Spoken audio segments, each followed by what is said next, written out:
Okay, this is the tool sharpener. I bought it from the Lidl. I think the price was probably around £1.99, £2.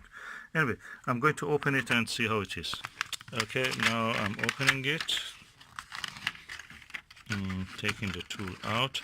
The best tool, to my experience, is the tool that you can carry with you and is always with you. So this is the good tool I can carry with me.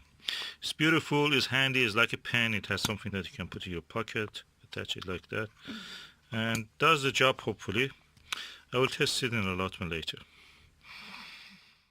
The way the tip of it looks, very quite with a lot of little bits on it, sharp bits. Probably these are the abrasive, and that's what they will do. They will abrade the metal, steel, iron, anything that needs sharpening. Handy tool for allotment to remove the rust.